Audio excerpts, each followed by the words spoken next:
Hi there, it's Hannah the Artisan Duck, and I have some polymer clay to show you today. I thought it'd be great to get some bright colours out. With any luck, summer is on its way, although it does seem a long way off at the minute. And I really needed some colour, so I'm going with this really bright yellow clay with what can only be described as cake sprinkles on top, because that is completely what they look like to me. It's going to be a really simple tutorial, so if you're a beginner, this is perfect. You obviously don't need to do these bright colours, you can choose whatever colours you want. I've already started, as you can see, making some earrings, and I'm going to show you how I do it as I go along. So I shall show you what we've got. Right, so today I'm using Polymer Professional. Obviously use whichever brand of clay you like, and I've conditioned all my colours. I've got a lemon yellow, a turquoise and a magenta.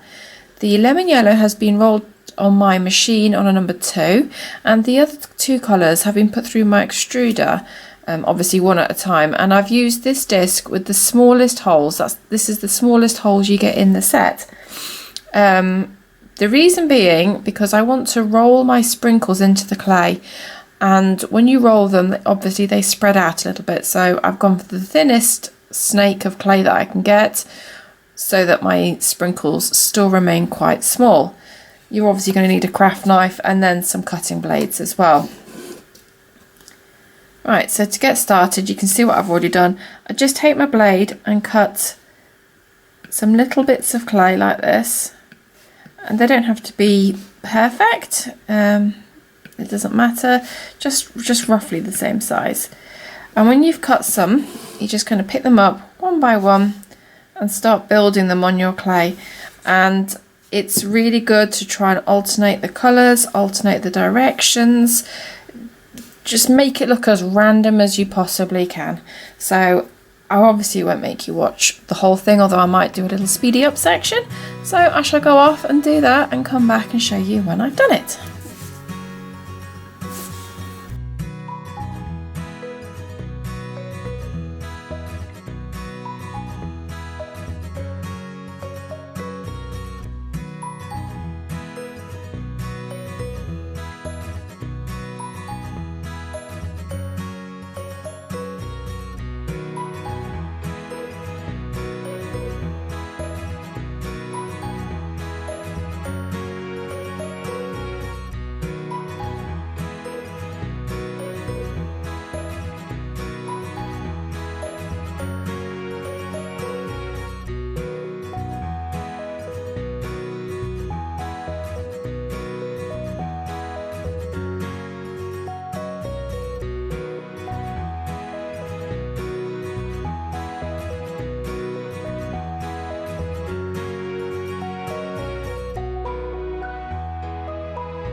There we go, all my sprinkles are on top of my clay and they're standing proud, so I need to roll them flat with my acrylic roller.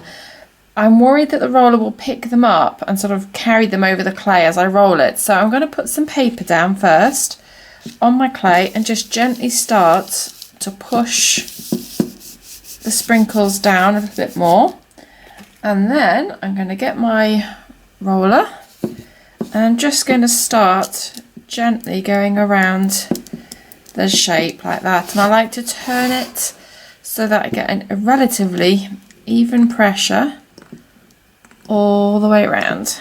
So I'm just going to do this for a second and then we can cut our shapes out.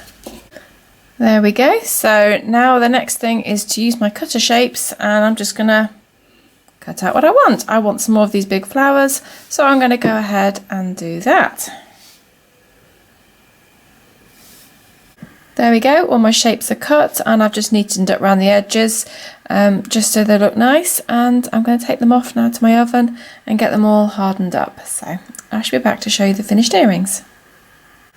Right, there we go, here's our finished earrings, nice and bold. I've obviously put the two pieces together and I've given them, you can just see the shine there, 2 coats of varnish. And I've obviously put my earring stud on the back.